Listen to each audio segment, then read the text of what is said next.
Então, dando continuidade, né, a essa questão da forma como se lida com conflitos, com problemas, né, da forma como se busca resolvê-los, e há nisso muita ineficácia, né, e uma forma mais eficaz que eu estou me referindo aqui, que é a de ativar essa inteligência natural, né? Vamos pensar sobre o que é essa inteligência natural. Inteligência natural está presente em tudo que está vivo. Né? É uma inteligência que organiza. O que organiza o nosso. Quanta atividade acontece inteligentemente no nosso corpo, né? Quando a gente dorme, por exemplo. Né? Como é que você dorme cansado ou cansada e acorda bem disposta, bem disposto, e acorda animado, né? E às vezes tem sonhos que esclarecem questões, né? E qual é a diferença de acordar bem ou de poder lidar melhor, poder encontrar inspiração nessa fonte infinita que é essa inteligência natural que está dentro de nós, né? E ficar repetindo, né? Ficar repetindo é ficar se defendendo, ficar numa atitude defensiva, né? Quando a gente repete, a gente está querendo proteger um senso de identidade, um eu ideal, um traço caracterológico, né? Algo que a gente sustenta sobre nós mesmos, né? Que é uma ideia positiva, uma ideia boa sobre si, né? Uma ideia de eu bom. Né? Esse eu bom está brigando contra a ideia de eu mal, né? Como disse um psiquiatra alemão, se não me engano, Sullivan, se não me falha a memória. Né?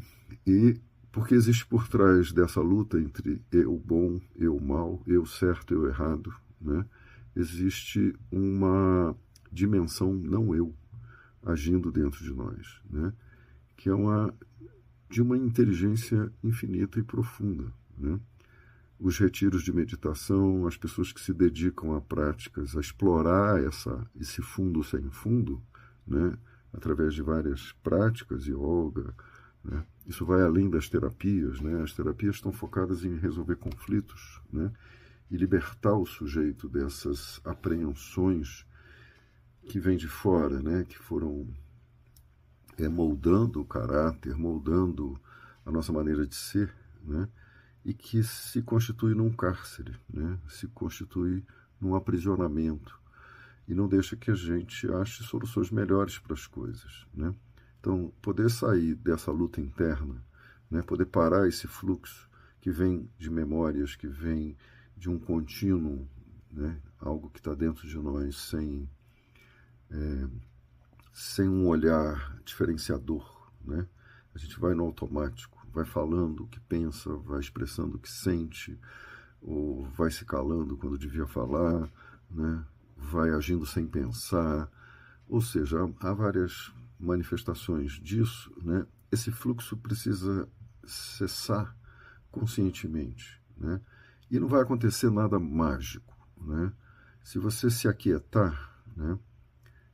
Você pode aprender a escutar, se escutar num nível bem mais profundo, né? E aí você vai fazendo contato com essa riqueza interior, né? Eu já ouvi vários relatos de pacientes, de pessoas no processo terapêutico que aprenderam a se acalmar, né? Aprenderam a diferenciar os pensamentos que são oriundos de um processo ansioso, depressivo, pensamentos autodestrutivos, autorreferentes, né?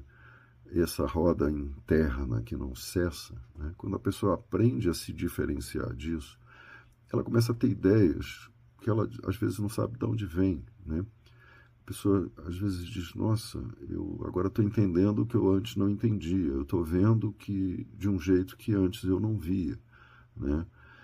Isso permite um reposicionamento, né? E permite às vezes deter um ciclo de repetição, né? Isso é só repetição, repetição, repetição. E frustração, fuga da frustração, encontro com esperanças e aí de novo cair no mesmo buraco, né? Então, esse trabalho consigo mesmo é um trabalho que muita gente não quer, né? Eu sei que talvez mais de 50% das pessoas que começaram a me escutar aqui já desligaram, já saíram, já trocaram de vídeo, já foram procurar outra coisa que dê algum prazer imediato, né? O que eu estou falando não tem a ver com prazer imediato. O que eu estou falando tem a ver com um trabalho interior que permite alcançar níveis de prazer, de qualidades completamente distintas, né? Que tem a ver com uma superação desses padrões, né? E isso requer acesso, né? Acesso ao mundo interno, né? A riqueza do mundo interno. E aí muita gente diz assim, mas se eu, por exemplo, for fazer yoga, for fazer meditação, eu sento numa almofada daquelas, eu fico fazendo aquelas posições, tudo que eu sinto é dor, dor no corpo. Assim, na primeira fase você faz contato com tudo que você está evitando sentir, né? E que é efeito desse desleixo consigo mesmo, né? No outro vídeo eu falei de uma casa desorganizada, né? Você pode nunca limpar a sua casa e chegar um dia e dizer, não, impossível continuar vivendo nessa casa, deixa eu ir embora daqui e vou arrumar outra casa para morar, né? Agora, do seu corpo, do seu eu, você não pode fazer isso, né? Você não pode sair de si mesmo, trocar de corpo, né? E se as teorias reencarnacionistas estiverem certas, né, na morte o que vai acontecer? Sim, você vai trocar de corpo e vai continuar levando o mesmo lixo emocional para outras vidas, né?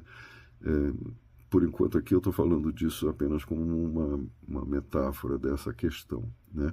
Estou me referindo ao fato de que a gente pode sim alcançar fontes de inspiração muito profundas, né, dentro de nós, se a gente se abrir, né?